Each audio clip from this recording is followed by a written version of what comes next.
13வது வசனத்தை யாராவது இருந்தவர்கள் சத்தமாய் வாசிப்போம். உபாகம புஸ்தகம் 7ஆம் அதிகாரம் 13வது வசனத்தை யாராவது ஒருவர் சத்தமாய் வாசிப்போம். உம்மேல் அன்பு வைத்து உன்னை ஆசீர்வதித்து கொடுத்த அற்பத்தின் கனியையும்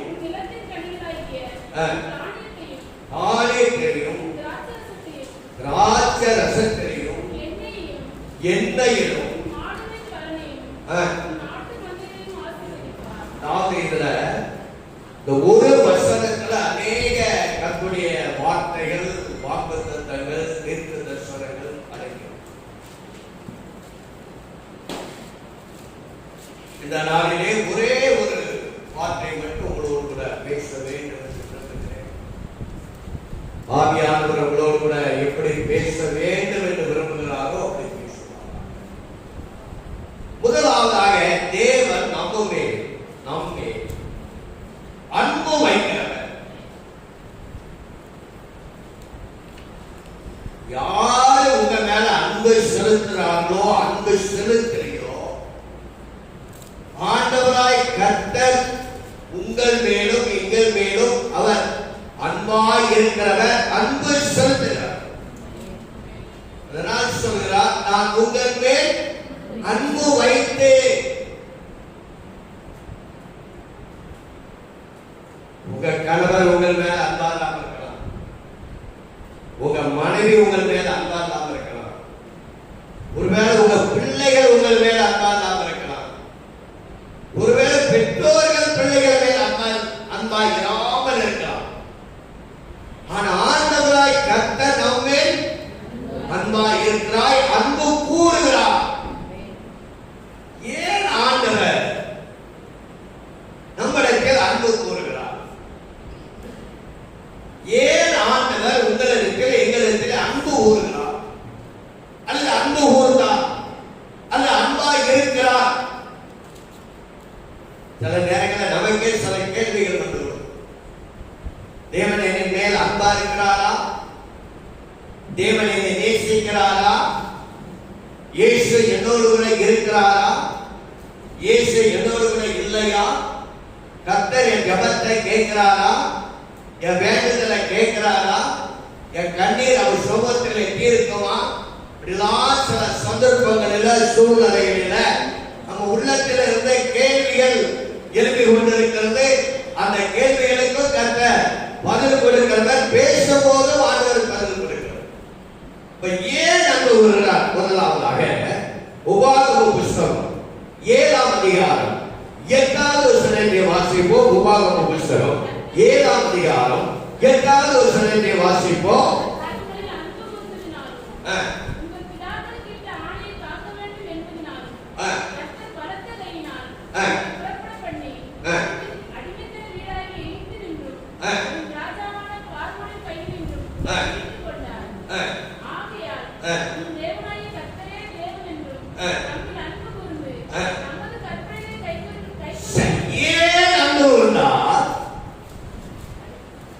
நம்மளை மீட்கும்படியாய் ஒரு பார்வோன் என்கிற ஒரு மனுஷன் கையில் இருந்து மீட்கும்படியாய், அல்லது உங்களை விடுவிக்கும்படியாய், அல்லது உங்களை தப்பிவிக்கும்படியாய், சில நேரங்களில் சில மனிதர்களுடைய கைக்குள் நாம் மாட்டிக்கொண்டிருக்கிறோம். பார்வோனுடைய கையில் இருந்து தேவன் இஸ்ரவேல் ஜனங்களை மீட்டார் என்று சொல்வதற்கு காரணம், நோக்கம், தேவன் இஸ்ரவேல் ஜனங்கள் மேல் சொல்லுங்க நம்ம பாவத்தில் அக்கிரமத்தில் வாழ்ந்த நம்மை அன்பு கொண்டவரினால் தான் மீட்டு, அந்த ரட்சித்து, அந்த ஆண்டவரை விடுவித்து நம்மை இந்த சபைக்குள் ஆளாக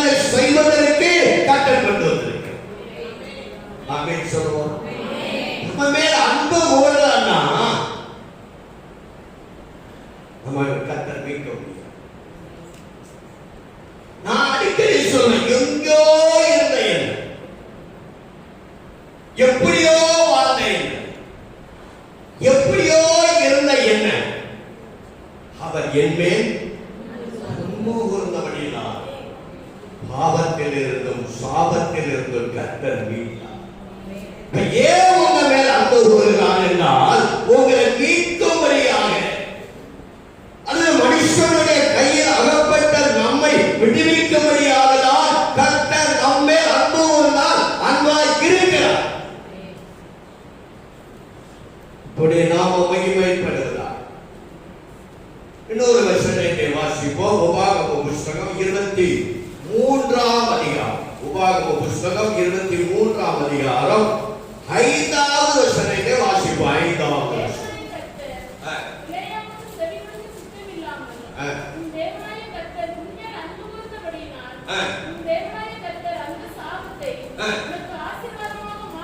அதாவது நம்முடைய சாபத்தை மாற்ற முடியாது. முதலாவது ஒரு மனுஷன் கையில் இருந்து ஒரு அடிமைத்தனத்தில் இருந்து நம்மளை மீட்கும்படியாய் ஆண்டவராகிய கர்த்தர் நம்மை என்ன செய்தார்?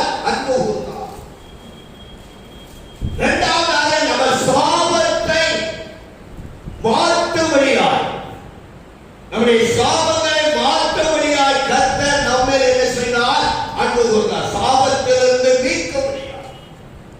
சில நபர்கள் சொல்வாங்க, எங்க தாத்தா செய்த சாபங்கள் என் குடும்பத்தை ஆட்டி படைக்கிறோம்.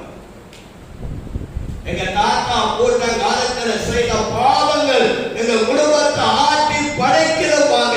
ஆண்டவர் உங்களுடைய சாபங்களை மாற்றபடியாய், நம்முடைய சாபங்களை மாற்றபடியாய் கர்த்தர் நம்மே அன்பு கூர்ந்தார்.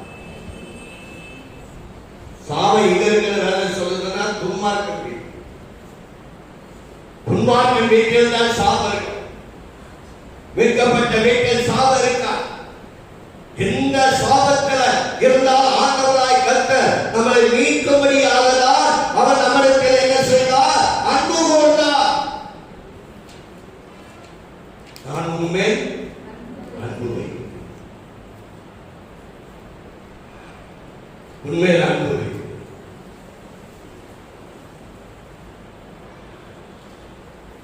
அடுத்து பாருங்கள், 1 யோவான் 4ஆம் அதிகாரம் 19வது வசனம் எழுதுகிறார், பாவத்தில் இருந்து நிவர்த்தி செய்யும்படியாய் கர்த்தர் நம்மை அன்பு கூர்ந்தார். பாவத்தில் இருந்து நிவர்த்தி செய்யும்படியாய், பாவத்தில் இருந்து விடுவிக்கும்படியாய் கர்த்தர் நம்மளுக்கு அன்பு கூர்ந்தார். நான் ரட்சிக்கப்படுவதற்கு முன்னாடி தான் அநேக பாவங்களை செய்த நல்ல ஒரு குடியா, 24 மணி நேரம் குடிப்பேன். பயங்கரமான ஒரு நபர். இன்னும் சொல்லப்போன ஒரு ரவுடி. மோசமான நிலைமையில் இருந்த என்னது அன்பு வைத்தேனே மீட்டார். பாவங்களை நிவர்த்தி செய்யும்படியாய் நம்மளுக்கு அன்பு கூர்ந்தார். மனுஷன் வாழ்க்கையில் என்ன பாவங்கள் செய்தாலும் பாவத்தை மன்னிப்பதற்கு அதிகாரம் ஆண்டவராகிய இயேசு கிறிஸ்து மட்டும்தான்.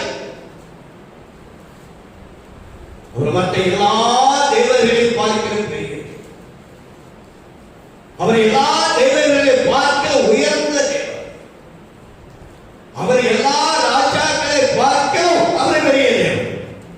அந்த பெரிய தேவன் நம்ம அன்பு கூர்ந்ததற்கு காரணம் என்னன்னா, பாவத்தில் இருந்து நம்ம நிவர்த்தி செய்ய, பாவத்தில் இருந்து நம்ம விடுவிக்க கர்த்தர் நம்மை என்ன செய்தார்? அன்பு கூர்ந்தார். ஏன் அன்பு கூர்ந்தார்? 3 காரணம். ஒரு மீட்க, பாவத்தில் நிவர்த்தி செய்ய, இன்னொரு வசனத்தை மாறி சொல்லுகிறது, நம்ம ராஜாக்களும் ஆசாரியமா மாற்ற முடியாது தேவன் நம்மை அன்பு. ஏன் அன்பு கூர்ந்தார்? ராஜாக்களும் ஆசாரியர்களாய் மாற்றபடியாக கர்த்தர் நம்மை அன்பு கூர்ந்தார்.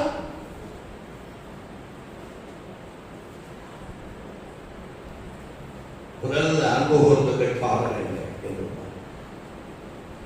இரண்டாவதாக ஆண்டவர் கர்ப்பத்தின் கனியை பெருக பண்ணினார் என்று சொல்றார். கர்ப்பத்தின் கனியை பெருக பண்ணினார்.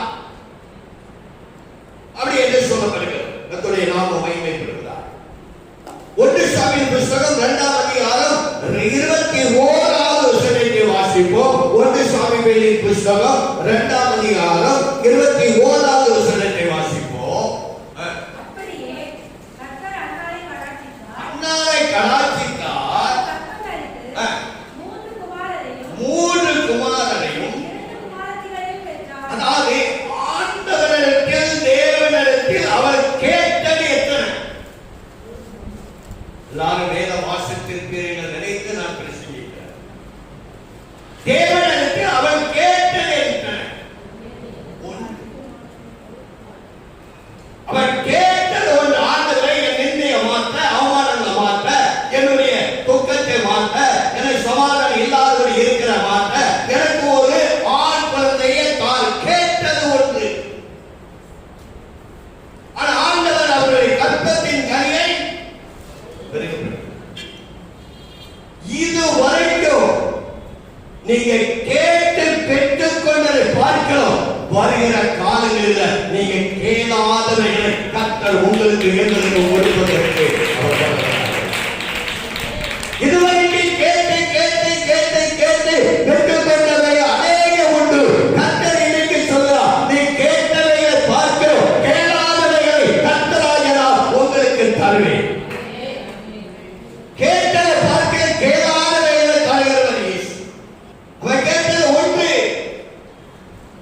என் நிதிய மாற்ற ஒரு கற்பத்தை கிடைத்தார். எத்தனை கொடுத்தார்? 5 கொடுத்தார். அப்ப அவர் கற்பத்தின் கனியை கர்த்தர் என்ன சொன்னார்? பெருக பண்ணினார். வேத வசனத்தின்படி அன்பு கூறும் போது கர்த்தர் நம்மை மீட்கிறார். இரண்டாவதாக தேவ சமூகத்தில் ஜெபிக்கும் போது கர்த்தர் நம்மை பெருக பண்ணுகிறார். அண்ணா தேவனுடைய ஆலயத்தில் வந்து எவ்வளவு நேரம் ஜெபித்தால் சொல்லப்படுகிறது? 1 மணி நேரமா, 1/2 மணி நேரமா, 3/4 மணி நேரமா? வெகு நேரம், நீண்ட நேரம். நீங்க எந்த அளவுக்கு ஜெபிக்கிறீர்களோ அந்த அளவுக்கு கர்த்தர் உங்களை பெருக பண்ணுவார். வாழ்க்கையில ஒரு பெருக்க வேணும்னா ஜெபங்க. ஜெபம் இல்லைன்னா பெருக்க இருக்கா? கர்த்தருடைய நாமம் மகிமைப்படுகிறார். அவர் கேட்டது ஒன்று, ஆனா கர்த்தர் கொடுத்தது. அப்ப கேட்டதை பார்க்கிறோம், கேளாதவைகளை கொடுத்து அன்னாரை பெருக பண்ணின கர்த்தர் உங்க குடும்பத்தில் கர்த்தர் எதிர பெருக முடியாதபடி இருக்கிறீர்களோ அதில் கர்த்தர் பெருக சொல்லுவோம். கற்பத்தின் கனியை பெருக பண்ணுவேன், பாடியங்களை பெருக பண்ணுவேன் என்று சொல்லி ஈசாக்கு விதை விதைத்தான். 100 மடங்கு என்ன செய்யலாம்? ஆசீர்வாதத்தை பெற்றால் கர்த்தர் பெருக விதைக்கணும். வசனங்களை விதைக்கணும், வார்த்தைகளை விதைக்கணும், சுவிசேஷத்தை விதைக்கணும். கர்த்தர் அறுவடை இருக்கிறார். விதைத்தாதான் அறுக்க முடியும், விதைக்கிறதா அறுக்க முடியாது. அப்ப விதைக்கிற 100 மடங்கு அவன் விதைத்தான், 100 மடங்கு அவனுடைய ஆசீர்வாதத்தை கர்த்தர் பெருகப்படுகிறார். ஆண்டவர் பெருகப்படுகிறார். ஒரு நாள் குறுகி போக விட மாட்டார், ஒரு நாள் குட்டி போக கர்த்தர் விடவே மாட்டார். நம்ம ஆண்டவர் பெருகப்படுகிறவர். அப்போ அன்னாளுடைய கற்பத்தின் கனி பெறுவதற்கு அவர் தேவனுடைய ஆலயத்தில் வந்து நீண்ட நேரம் தேவ சமூகத்தில் ஜெபம் பண்ணினார். கர்த்தர் ஒன்றை கேட்டால் அவர் கேளாதவைகளை கர்த்தர் அவருக்கு கொடுத்தார். இதுவரைக்கும் நீங்க கேட்டதை பார்க்கிறோம், வருகிற காலங்களில் கேளாதவைகளை கர்த்தர் கொடுத்தார். எத்தனை பேர் விசுவாசி? என் வாழ்க்கையில் இந்த நாட்களிலே ரசிக்கப்பட்ட ஆரம்ப காலம் கேளாத வாசகர் யோசுவா மோசராவரி எனக்கு ரொம்ப ஃப்ரெண்ட். பாஸ்டர் அவங்க அம்மா அப்பாலாம் அங்கே நெய்வேலியில் இருக்கும்போது அந்த பாஸ்டர் எனக்கு நல்ல ஃப்ரெண்ட். இன்னைய வாழ்க்கையில் மறக்க முடியும். அவங்க செய்த நன்மைகள், அவங்க செய்த உபசரி. இன்னைக்கு சூத்திரம் அவங்க ஊழியம் அதிகமாக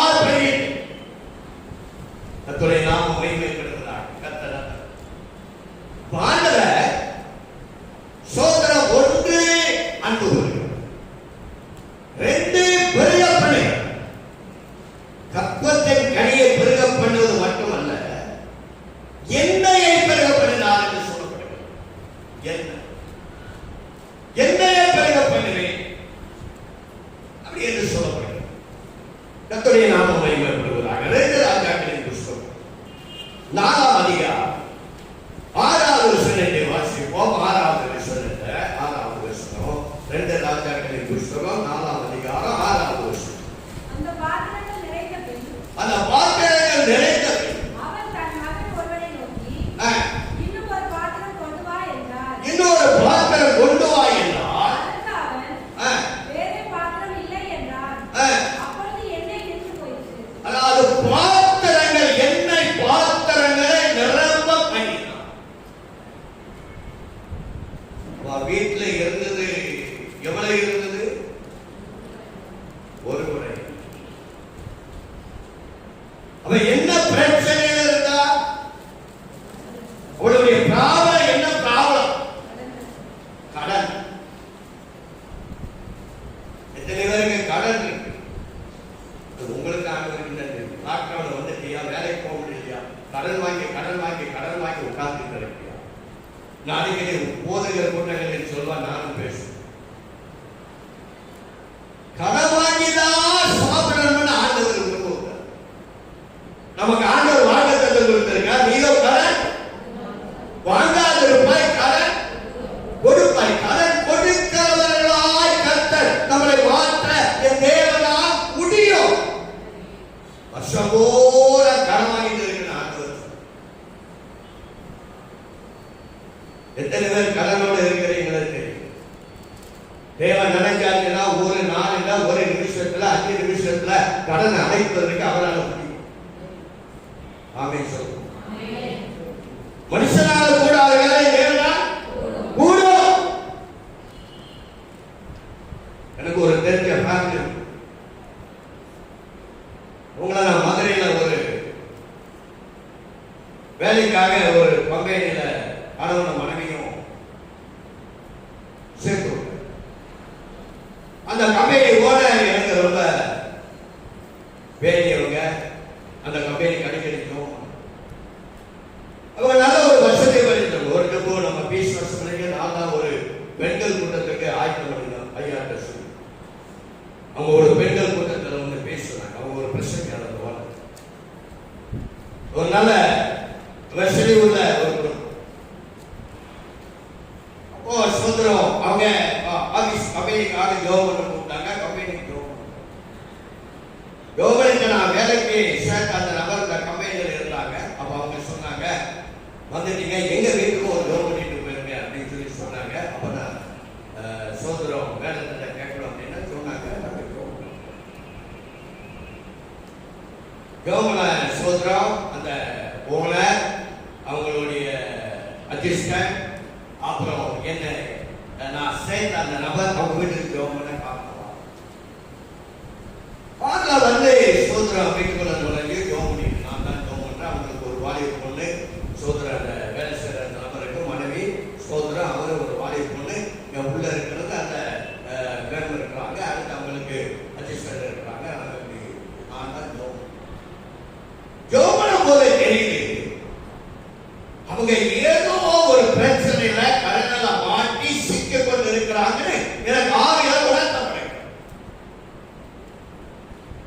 அப்ப நான் யோகனம் போது சொல்றேன், சொல்றோம், உங்களை விட்டு உங்களுக்கு சொந்தமான ஏதோ ஒரு பொருள், ஏதோ ஒன்று பறிப்போவது போல கர்த்தர் எனக்கு காமிக்கிறார். உங்க ஜபங்களை கேட்டார், உங்க விண்ணப்பங்களை கேட்டார். கர்த்தர் உங்களுக்கு சொந்தமானதை உங்களுக்கு சொந்தமாக்கி தருவார். அதை யாரை எடுத்துக்கொள்ள முடியாது என்று கர்த்தர் தீர்க்க தரிசனமாய் சொல்கிறார்.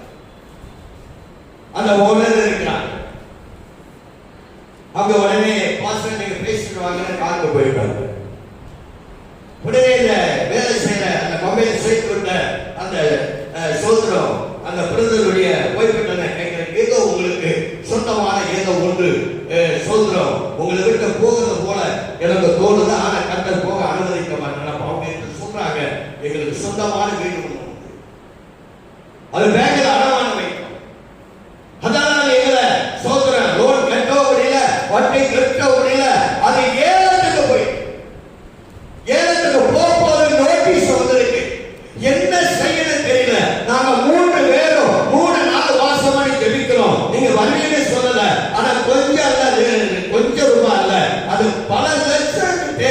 என்ன செய்ய தெரியல. அப்ப கர்த்தர் சொல்கிறார், உங்களுக்குள்ள சொத்தை உங்களுக்கு தருவார்.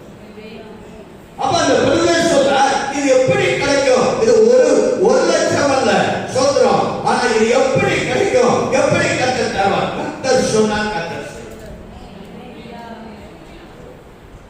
காலைல ஏறி உட்கார்ந்துட்டு வீட்டுக்கு போய் வீட்டுல போனவங்க அவங்க கேட்கிறாங்க, அவங்க ஏதோ ஒரு பிரச்சனையில இருக்கலாம்ல, நீங்க ஜெபம் பண்ணும்போது சொன்னீங்க. இரண்டாவதாக ஸ்தோத்திரம், அவங்க ஏதோ சொந்தமானது ஏதோ பறி போய்விடும், அதை உனக்கு நான் தருவேன், உனக்கு சொந்தமானது உனக்கு சொந்தமாக்கி தருவேன், அதை யாருக்கும் கொடுக்க மாட்டேன்னு சொன்னீங்க. அதனால அது என்னன்னா அந்த வேலையாட்ட காண போயிட்டு இருக்கும் போது கேட்கிறாங்க. இப்ப நான் சொல்றேன், அவங்களுக்கு ஒரு சொந்த வீடு இருக்கு, லோனை அடைக்க முடியல, வட்டி கட்ட முடியல, அந்த வீடு போய் இடத்துக்கு போகுது. அதனால அதுக்காக அவங்க பிள்ளைங்க அவங்க பிள்ளைங்க உணவு வாசம் பண்ணி கட்டு செவத்தை கேட்டாரு. ஆனா தரவேன்னு சொல்றேன். அப்ப எவ்வளவு கேட்டாங்க, எவ்வளவு எனக்கு தெரியும். அது எப்படி மாற்ற ஒரு வீடு எப்படி வரைஞ்சது அப்படின்னா 2 லட்சம் எடுக்கணும்ல, சோதனை இருக்கும். ஒன்னு சொல்ல சொல்லி முடிச்சுட்டு போயிட்டேன். ரைட்ல இந்த அம்மா நான் வீட்டுக்கு வந்தேன், என்ன வேலைக்கு வந்தேன். நைட் அந்த மேல் உட்கார்ந்து ஜோப் பண்ணிட்டேன்.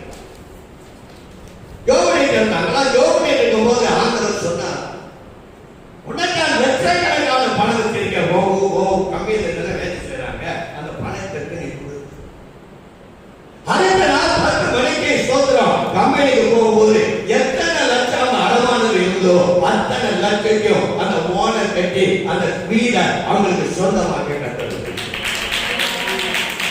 நம்ம நினைக்கிறவங்க அவங்க கட்ட நம்முடைய ஸ்தோத்திரம் அந்த சூழ்நிலைகளை எல்லாம் மாற்றுகிறாங்க. அவங்க உடனே எனக்கு ஒரு 12 மணிக்கு அந்த சோதரம் நான் சேர்த்து விட்ட அந்த நபர் எனக்கு போன் பண்ண, பாஸ்டர் நீங்க சொன்னது போலயே எங்கள் வீடுக்கு எங்களுக்கு சொந்தமாயிட்டது.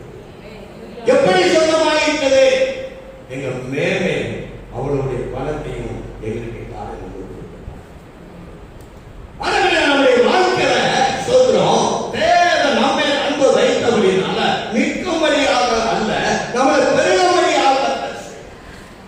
எப்போதுமே கடல்ல கட்டர் வைக்க மாட்டார். அங்க கடல் இருக்கு. போய் கேட்டார், உலகத்தில் என்ன இருக்கிறது? என்ன சொல்ற? உங்க என்ன சொன்னாங்க? ஒரு படம். நம்ம என்ன சொல்றோம்? ஒண்ணுமே நம்ம என்ன சொல்றோம்? எந்த இருக்கு கடல் அடைக்கிறதுக்கு ஏதாவது வழிகாட்டல் இருக்கா? அவங்க என்ன சொன்னாங்க? ஒரு படம். அப்ப இதில் இருந்து என்ன அந்த வசனம் சொல்லுங்க? உண்மையை சொன்னாங்க. உள்ளதை உள்ளதென்றும் இல்ல. அப்படி அந்த உண்மையை சொல்லும் போதுதான் அங்க கடன்கள் அழைக்கப்பட்டு அந்த வீட்டில் குடங்கள் நிரப்பப்பட்டது, எண்ணெய்கள் நிரப்பப்பட்டது. நான் நிரப்புவேன் என்று பெருகுவேன் என்று சொன்னால் ஒருவேளை என்ன அந்த வீடு நிறைய எண்ணெய்கள் பெருகி கடனை அடைத்து வீடு துணிக்கை எடுக்க கர்த்தர் உதவி செய்தார் என்றால் நமக்கு அப்படிப்பட்ட காரியங்களை கர்த்தர் செய்யலாம். சொல்வோம், நிறைய காரியங்களுக்கு எல்லாம் விவரிக்கலாம். ஒன்று சோதனம், அந்த உண்மையை சொல்ல. இதுதான் உண்மை உள்ளவன் பரிபூரண ஆசீர்வாதம். எத்தனை லட்சம் கடன் எல்லாம் கடன். உண்மை உள்ளவன் பரிபூரண ஆசீர்வாதம் பெருகப்படுகிறவன் பெருகப்படுகிற சோதர ஆதிகாரம் புஸ்தகம் 28ஆம் அதிகாரம் 20ஆவது வசனத்துல பாருங்க.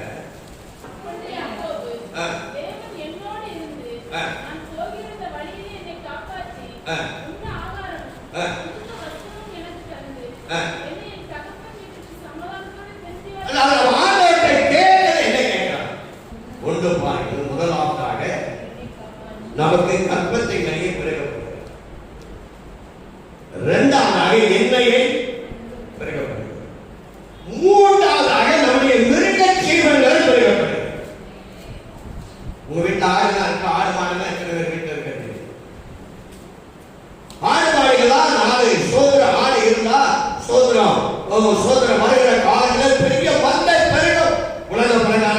மந்தையை பெருகும், ஆவிக்குரிய மந்தையை பெருகும்.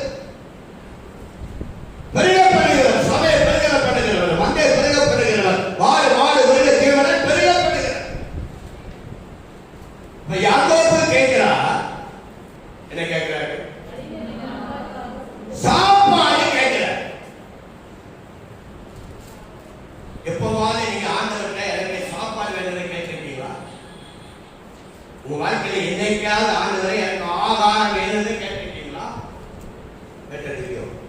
நான் கேட்டேன். நான் ஊழியத்துக்கு அழைக்கப்பட்ட அந்த ஆரம்ப காலத்தில் 30 நயா பைசாவோட இயேசுவே. அதுக்கு முன்னாடி நல்ல வாழ்ந்தா, நல்ல செழிப்பா இருந்தா, நல்ல வசதியா இருந்தா. 30 நயா பைசாவோட இயேசுவை ஏற்றுக்கொண்ட இந்த யாக்கோபை போல சாப்பிடுறதுக்கு வழி இல்லை. சொல்லுங்க, வசனம் என்னுடைய வாழ்க்கையில் ஊழியத்தின் பாதையில ஆதாரங்கள் கேட்ட நாட்கள் உண்டு, வஸ்திரங்கள் கேட்ட நாட்கள். ஒருவேளை நீங்க எப்படி சில பிள்ளைகளுக்கு ஜெபம் பண்ணும் போது அவங்க உலகத்துல நினைப்பாங்க, மடல் மாடலா டெஸ்ட் பண்றாங்க, மடல் மாடலா சுடிதார் போடுறாங்க, மடல் மாடலா சாரி கட்டுறாங்க. எனக்கு 3 சுடிதார் தான். அவளை போல என்னால் வாழ முடியல, அவளை போல என்னால் இருக்க முடியல. அவ காலத்துக்கு வந்தாங்க, விசேஷமா ஒவ்வொரு நாள் ஒவ்வொரு சாப்பாடு விதவிதமா விதவிதமா விதவிதமா விதவிதமா கொண்டு வராங்க. எங்க அம்மா பிரியாதவங்க நமக்காக தோல்பன சேர்த்தால இதுதான் கொண்டு வர்றாங்க. அப்படி எத்தனை பிள்ளைகள் எத்தனை பையன் நம்மளுக்கு வந்த ஆரம்ப காலத்தில் அப்படிங்க. ஆண்டவரே, எனக்கு இன்னைக்கு 3 நாளா பட்டேன் சாப்பாடு காலையில கேட்டு. அதாவது குறை சொல்வதற்கெல்லாம் நான் வேற ஒரு கம்யூனிட்டி வீட்டில் போய் அந்த காலத்தில் சாப்பிடுறேன். 3 நாள் பட்டி ரசிக்கப்பட்ட ஆரம்பத்தான். அடுத்த வீடுகளில் சாப்பிட மாட்டாங்க. ஒரு கிராமத்தில் உள்ளது. அடுத்த ஜாலிகள் வீட்டில் போய் நான் சாப்பிட மாட்டேன். அப்போ இப்ப நான் கேட்கிறேன், எனக்கு சாப்பிட கேட்டுட்டு ஒரு குறிப்பிட்ட வீட்டில் உள்ள அந்த நபரை சுட்டி காமித்த ஆண்டவர்கிட்ட கேட்கிறேன், இவங்கிட்ட வீட்டுல சாப்பாடு கண்டாத நான் இவங்க வீட்டுல நீங்க சாப்பாடு, அவங்க வீட்டுல நான் சாப்பிட மாட்டேன். ஆனா இன்னைக்குள்ள நிலைமை அவங்க வீட்டுல சாப்பாடு கண்டாலும் நான் சாப்பிடுவேன். 3 நாள் பட்டு. அப்ப அந்த சகோதரி போய் அந்த மாப்பிள்ளை சொல்லியிருக்காங்க, தம்பி ஜப வீட்டில் இருக்கிறாங்க, அவர் கொஞ்சம் சாப்பாடு. அப்ப அந்த பிரதர் சொல்லியிருக்காரு, அவர் நம்ம வீட்டை சொல்லுங்க. நான் சொல்றது ரசிக்கப்பட்ட அவரு நம்ம வீட்டை சாப்பிட மாட்டாரு. அப்ப அவர் நான் ஜோதிக்கிறேன், ஆண்டவரே இன்னைக்கு இவங்க வீட்டுல சாப்பாடு தந்தா சாப்பிடுவா, இவங்க வீட்டுல சாப்பாடு தந்தா சாப்பிடுவா, இவங்க வீட்டுல சாப்பாடு தந்தா சாப்பிடுவா. மணி 9 அவங்க படுக்க போகும்போது மறுபடியும் அவரை மனைவிக்கு சொல்லியிருக்காரு, ஒரே ஒரு உணர்வா இருக்கு. கேட்டு பார்ப்பவன் போய் கேட்க பார்ப்போம், சாப்பிடுறீங்களான்னு கேட்க பார்ப்போம். சாப்பிடலாம் சொல்றோம். நான் சொல்றது ஒரு 35 வருஷத்துக்கு முன்னாடி. அந்த நாட்டில் அந்த பால் பெட்டியில் இருக்கும், பெட்டி கீழே சிறுசிறப்பு கோயில்கள சாமிகளுக்கு பால் பெட்டின்னு சொல்லுவாங்க, கீழே சிறுத்த மேலே. அந்த காலத்தில் கிராமங்களில் தோசைலாம் சோத்த சுட்டு அந்த பால் வேற. அப்ப இவர் என்ன செய்யறாருன்னா, அதில் தட்டு வச்சு சோறு வச்சு குழம்பு வச்சு இப்படி பின்னாடி இப்படி வச்சுட்டு வாங்க. ஏதோ ஒரு சின்ன இப்படி 2 கதவு, நம்ம கதவுமா 2 கதவு இருக்கு, இது பெரிய கதவு, சின்ன கதவு. இப்ப கதவை தட்டினார், பிரதர் பிரதர் பிரதர் கதவு தட்டு. கதவை தட்டவும் சோதரம், இவர் சத்தத்தை கேட்டவுடன் எனக்கு உள்ள இருந்த சந்தோஷம் போய் உடனே போய் கதவை திறந்த அந்த அந்த பெட்டை இந்த ஒரு கதவு பக்கம் நின்று பிரதர் சாப்பிட்டீங்களா? ஆமா சாப்பிட்டேன். எங்க சாப்பிட்டீங்க? கண்ணீர் வடிச்சு அந்த உள்ள போக இந்த பெட்டியோடு இப்படி வந்து இன்னைக்கு வாழ்க்கையில் மறக்க முடியாது. இன்னைக்கு அந்த பிறந்த குடும்பங்களை என்னாலும் மறைக்க முடியாது. கண்ணீர் வடிச்சிட்ட உங்க வீட்டில் யாரு சாப்பாடு தரமாட்டீங்கன்னு 1 மணி நேரத்துக்கு மேல நான் ஜோக் பண்ணிட்டேன்.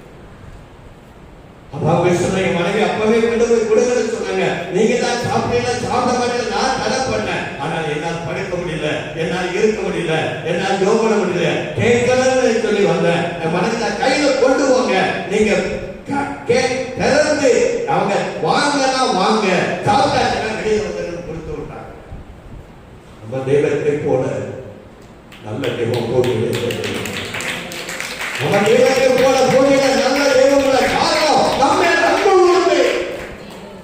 நம்ம அன்பு உண்டபடினால் கர்த்தரோடு பெருக பண்ணுகிறார். ஒருமுறை என்னதான் இருக்கு, நான் இதுவரைக்கும் கடன் வாங்கி சாப்பிட்டது கேட்டேன். நான் என் மனைவி எவ்வளவு கஷ்டப்பட்டிருக்கேன். உழைத்து வந்து பட்ட கஷ்டங்கள் பெருங்க நகங்களியா வளரை சொல்றாங்க. அவங்க வீடு ஓரளவு கொஞ்சம் வசதி உள்ளது. அவங்க வீடுகள பால் பண்ணலாம் இருக்கு. நெல் வயல நெல் அறுத்து ரைஸ் மில் அவிச்சு அதை நெல் குத்தி அரிசி வீட்டில் ஒரு ரூபா கூட்ட மூட்டை அனுப்பி 1 கிலோ அரிசிக்கு கூட சாப்பாடு பண்ணிடலாம். மனைவி சொல்லுவாங்க, எங்க அம்மாட்ட ஒரு வார்த்தை சொல்றேங்க, அவங்க நமக்கு ஒரு 2-3 அரிசி போட்டு விடுவாங்க. உங்க அம்மா கொடுக்குற அரிசியை 2 மாதத்துக்கு தான் போகும். ஆனா கர்த்தர் கொடுக்குற அரிசி தான் நம்ம வருஷக்காலம் போல ஒரு நாள் உங்க அம்மா வீட்டை நோக்காத, மற்றவர்களை நோக்காத, நம்ம அன்பு கொண்ட நம்ம இயேசுவை நோக்கி பாருங்க. 1 கிலோ அரிசி வாங்க முடியாது, 1/4 கிலோ மட்டும் வாங்கி சாப்பிடும். அவங்க வீட்டுல சோதரம் நிறைய ஆடுகள், லக்காங்கோழி, மாங்கோழி, இப்படி நாட்டுக்கோழி, நிறைய கோழிகள் உண்டு. பால் பண்ண வச்சிருக்காங்க, கோழி வச்சிருக்காங்க. விவசாய குடும்பம் நல்ல செழிப்பா. என்னோட கூட எல்லா ஊழியர்களும் இதுவரைக்கும் ஒரு சோதரம் அவர்கள் எல்லாவற்றிலும் அவர்கள் இசைந்து ஊழிய செய்வதற்கு நான் திருவை கத்துறேன். காட்டில மக்கள் வாங்க முடியாது. அவன் கேட்கிறான், சோதரம் உன்ன ஆதாரமும் உடுத்த வசதி ஏன் அதை கேட்கிறான்? அவன் அதை இல்லாத ஆண்டவத்தை கேட்கிறான். அவன் அதை இல்ல வறுமையோடு கஷ்டத்தோடு அது அவன்கிட்ட இல்ல கேட்கிறான். ஆனா நம்ம ஆண்டவர் ஆட்டுகளையும் மாட்டு மந்தையும் சோத்திர மிருகத்தவர்களையும் அவர் பெறுகிறார். செய்தியை நல்லா கேட்க வேண்டும். முதலாவது கர்ப்பத்தின் கரையை பெறுகிறார், 2வது எண்ணெயை பெறுகிறார், 3வது மிருக ஜீவன்களை பெறுகிறார். உண்மையில் அன்பு வைத்து உன்னை ஆசீர்வதித்து உன்னை பெருக பண்ணுகிறேன் என்று சொல்கிற அந்த வாக்கின்படி கர்த்தர் பெருக பண்ணுகிற தேவன்.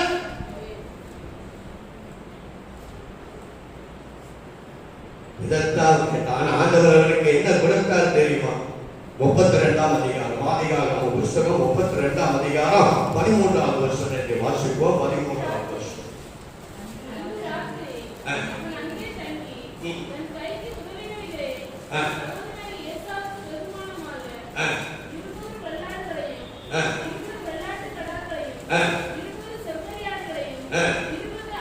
சரி, இதெல்லாம் நீங்க வீட்டுல போய் வாசித்து கொள்ளுங்க. இவன் கேட்டது என்ன? நம்ம பாசையில சொன்னா சாப்பாடு சட்னி, நம்ம பாசையில சொன்னா சாப்பாடு சட்னி. உன்ன ஆதாரமும் உன்ன வசனம்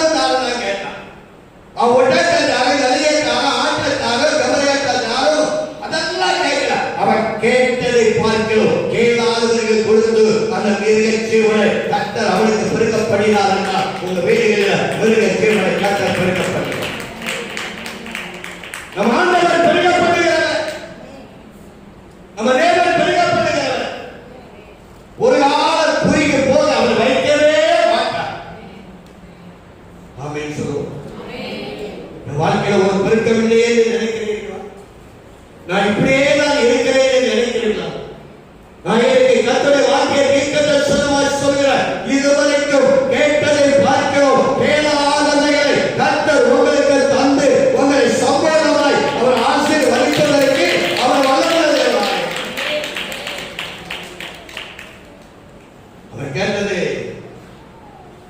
ஆகாரம், வஸ்திரம். அவர் கேளாதவைகளை கர்த்தர் அவருக்கு கொடுத்தார். அவர் கேட்காத மிருக ஜீவன்களை கற்றுக் கொடுத்தார். இன்னொரு இடத்துல சொல்கிறார், நான் கோலும் தடியுமாய். என் கையில இருந்தது கோலும் தடிதான். ஒருவேளை இந்த ஆலயத்துக்குள்ள நீ வந்திருக்கும் போது அல்லது வரப்போது அது பாஸ்டர் பிரேம் குமார் அவர்களை பார்த்த போது எந்த நிலைமையில இருந்தது? அதை கொஞ்சம் யோசித்து பாருங்க. பாஸ்டர் பிரேம் குமார் முதல் சந்திக்கும் போது நீங்க எப்படி என்று நான் இதே போல ஒரு பாஸ்டர் ஒரு கிராமத்தில் 1982 ஆண்டு ஆகஸ்ட் மாதம் 18ஆம் தேதி சந்திக்கப்படி ஒரு சபை சொன்னது போல என் கையில் இருந்த சொத்தின் மதிப்பு எவ்வளவு? 30 நயா. சொத்தின் மதிப்பே 30 நயா பைசா. ஆனா இந்த நிலைமையில கத்த நம்மளை வை. அன்னைக்கு உள்ள நிலைமையில நீங்க வை. அந்த நிலைமையில கர்த்தர் ஒரு நாள் உங்களை எங்கே வைக்கவே மாட்டார். ஒருவேளை பெரியவர் இல்லையே இப்படியே சர்ச்சுக்கு போகும்போது கடந்த பிப்ரவரி மாதத்தில் அந்த பாஸ்டர் பேரனுக்கு ஒரு ஒரு ஒரு பைபிள் காலேஜில் சோதரம் பீஸ் கட்டுறதுக்கு நான் இங்கிருந்து போய் 7,500 அந்த பையனை கொடுத்துட்டு வருவதற்கு கட்ட எல்லா நாட்களும் எனக்கு சுவிசேஷ வேலை இல்லை. அழைக்கப்பட்டு அதிகமான ஊழியர்கள் ஒரே நாள் வருஷம் இல்லை. நம்ம இருதயத்துல ஒருவனுக்கு செய்யணும்னு நினைச்சாலே கர்த்தர் அதோடைய காரியங்களை பிப்ரவரி மாதத்துல அந்த பையனுக்கு கொண்டு கிராமத்துல ஊழி செய்யறாரு. பூவாணி பக்கம் கிராமத்துல ஊழி செய்யறாரு. வீஸ் கட்டுறது பணம் இல்லை. சோதரம் அதெல்லாம் ஜோமரிகள் சொன்னாரு. கர்த்தர் என்கிட்ட சொன்னாரு, உனக்கு இருக்கிற பணத்தை கொண்டு போய் நான் 7,500 ரூபாய் கொடுத்து வந்திருக்கேன். பள்ளியூரில் இருக்கிற அசோகா அவங்க ஃபேமிலி ஜோமர் போன எனக்கு 10,000 ரூபாய். கர்த்தருடைய நாமம் மகிமைப்படுவது. கர்த்தருடைய எல்லா காரியங்களும் பார்க்கிறார். ஒருவேளை இந்த மாதங்களில் வாழ்க்கை பரிகளையே, குடும்பம் பரிகளையே, பொருளாதார பரிகளையே நான் இப்படியே இருக்கேன் அப்படின்னு ஒரு கேள்விகள் எண்ணத்தோடு வருவேன்னா ஆண்டவர் இந்த வருஷத்துல கட்டாயங்களை குறைக்கப்படுவார். எத்தனை லாக்டவுன் வந்தாலும் அது ஒரு பிரச்சனை. எனக்கெல்லாம் இதுவரைக்கும் ஊழிக்கு போறது ஒரு நாள் கட்டளை குறைவாக வைக்கிறது நான் விசுவாசிக்கிறேன். இன்னார் என்று அறிந்தேன். ஆனவரை நான் சொல்கிறேன், அதெல்லாம் வாழ்க்கையில பெருக ஜீவனங்களை பெருக பண்ணுவதற்கு காரணம் என்ன என்று சொன்னார். ஆதிகாரம் புஸ்தகம் 31ஆம் அதிகாரம் 40வது வசனத்தை வாசிப்போம். 40வது வசனத்தை வாசிப்போம், முடிப்போம்.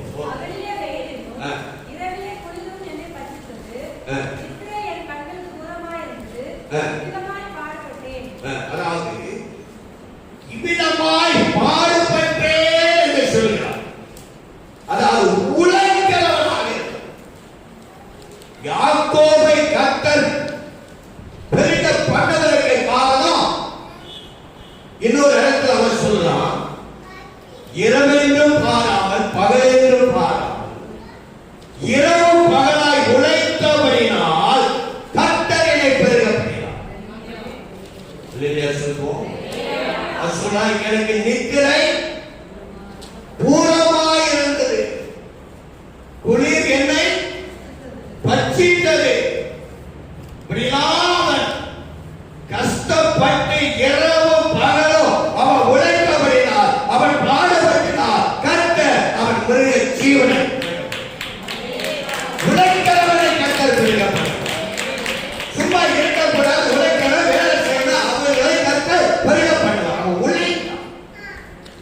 இரவென்றும் பாராதபடி பகலென்றும் பாராதபடி சோதரன் அவன் உழைத்தவரினார் கர்த்தர் அவன் என்ன செய்தார்?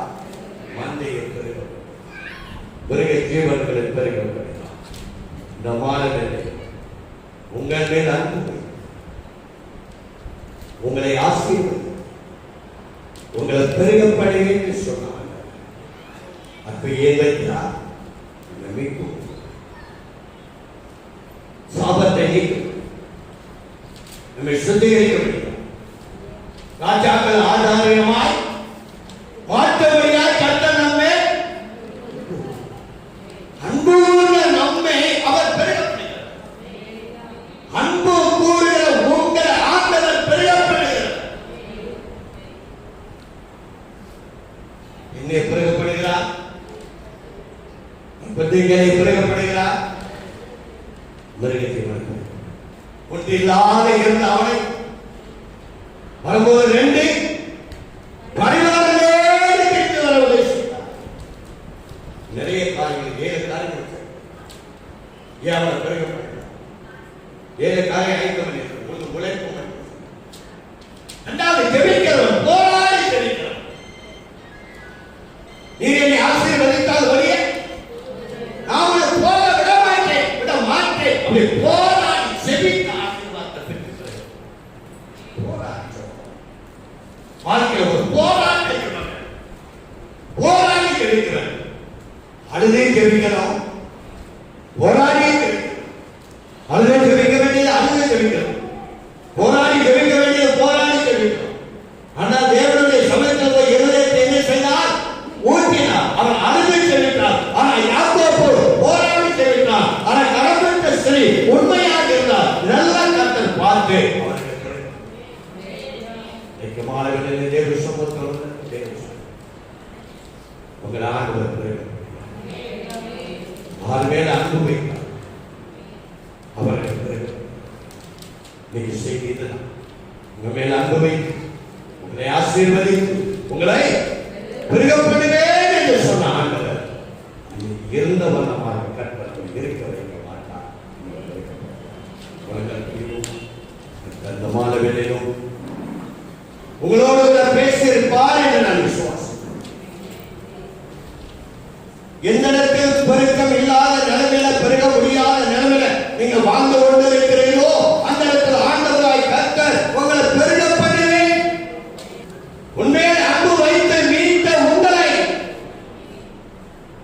உங்கள் மேல் அன்பு வைத்து உங்களை மீட்ட உங்களை கர்த்தராயிருக்கலாம். ஒரு கற்பத்தின் கலையை பெருகப்படும், ஒரு சந்ததி பெருகும், உன் குடும்பம் பெருகும், உன் பிள்ளைகள் பெருகும். நீ இருக்கிற கொஞ்ச மாதத்துக்குள்ளாக நீங்கள் எதிர்பார்க்கிற பெருக்கத்தை கட்ட உங்க குடும்பத்திலே கட்ட தரலாம். நீங்கள் எதிர்பார்க்கிற ஒரு பெருக்கம் வரும். கேட்டது ஒன்றை கேளாதவர்களை கொடுப்பார். இதுவரைக்கும் நீங்கள் கேட்டு கேட்டு கேட்டு கேட்டு பெற்றுக்கொண்டு பார்க்கிறோம். வருகிற காலங்களில், வருகிற மாதங்களில், வருகிற வருஷங்களில் நீங்கள் கேட்டதை பார்க்கிறோம். கேளாதவர்கள் நான் தருவேன், கேளாதவர்கள் கொடுப்பேன், கேளாதவர்கள் கொடுப்பேன். இதுவரைக்கும் கேட்டு நீ பெற்றுக்கொண்டதை பார்க்கிறோம். கேளாதவர்களை உங்களுக்கு நான் கொடுப்பேன் என்று எங்களுக்கு ஆண்டவர் ஒரு தீர்க்கதரிசனமாய் உங்களுக்கு சொல்கிறார். யாக்கோபு கேளாதவர்களை கொடுத்தார். யாக்கோபுக்கு கேளாதவர்களை கொடுத்தார். ஒருவேளை கடனோடு கூட இருக்கலாம். உங்க வாழ்க்கையில் நீங்கள் உண்மையாக இருப்பீர்கள் என்றால் இந்த வருஷம் முடிவதற்குள்ள எத்தனை லட்சக்கணமாக இருந்தாலும் அது அடைக்க நீ கடனோடு இருக்கலாம். கடனோடு உதவிகளே அதுக்குள்ள வழிபாடு இல்லையே நான் என்ன செய்வேன் என்று ஒரு கேள்வி எடுத்து வந்தார். கட்டாயமாய் நீ தேவனுக்கு முன்பதாக சபைக்கு முன்பதாக கடனுக்கு முன்பதாக நீ உண்மையாக இருப்பாயாக. உன் கடன்களை இந்த வருஷம் முடிவுல யாரை கொண்டு ஆகு, எவரை கொண்டு ஆகு, எப்படி ஆகு கர்த்தர் அடைக்க உதவி அதனை அடைப்பு மீது துணி எடுத்து வார்த்தைகள் உண்மை, வசனங்கள் உண்மை, செய்திகள் உண்மை, நல்ல வார்த்தைகளை கேட்க ஆண்டவரே, இந்த வார்த்தை என்னோடு என் மேல் நீர் அன்பு வைக்கிறது என்னை பெருகப்படுகிறப்பா, என்னை பொருளாதாரத்தில் பெருகப்படுகிறப்பா, பல காரியங்களை வாழ்க்கையில கடனை வாங்குற கடனை அடைக்க முடியாதபடி இருக்கிற, என்ன செய்யணும் எனக்கு தெரியல, எங்க போறது எனக்கு தெரியல, யார்கிட்ட கேட்பது எனக்கு தெரியல, யார்கிட்ட சொல்லுவது எனக்கு தெரியல. அந்த நிலைமையில் இருக்கிறவர்கள் இப்பொழுது சபைக்குள்ள இருக்கிற ஆவியானவரை எனக்கு உணர்ந்தார். நீ கடலோடு கூட இருக்கிறாய் அல்லவா? தேவ சமத்துல போராடி சரி, தேவ சமத்துல உண்மையாகிரு. நான் கேட்க தரிசனமாய் உங்களுக்கு சொல்லுகிறேன், இந்த வருஷ முடிவுக்குள்ளாக எத்தனை லட்சம் எத்தனை ஆயிரம் கடனாக இருந்தாலும் உங்களுக்கு ஒரு திறந்த வாசலை வைத்திருக்கிறார், உங்களுக்கு ஒரு திறந்த வாசலை வைத்திருக்கிறார், உங்களுக்கு திறந்த வாசலை வைத்திருக்கிறார். கடனை அடைக்கிறதுக்காக அவருக்கு ஒரு திறந்த வாசலை வைத்த தேவன் உங்களுக்கு ஒரு திறந்த வாசலை வைத்திருக்கிறார். அடைத்து பெரிய மனுஷனுக்கு ஆவியான ஒரு உணர்வு இன்றைக்கு என்னோடு கூட பேசினார். கண்களை மூடுவோம்.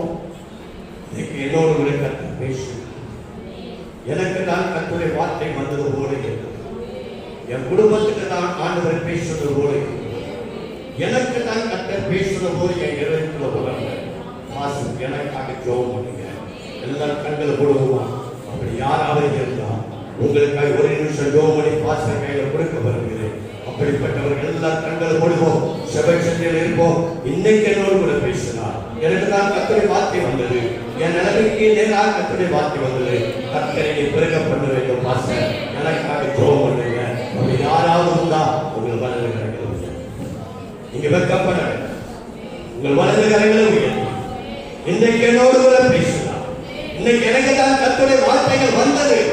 தேவனின் இருதயத்தை ஒருபடியாக பேசினார். அப்படி எத்தனை பேர் உண்டு உங்கள் வலது கரங்களை விட்டு நல்ல பிதாவே, என்ன நல்ல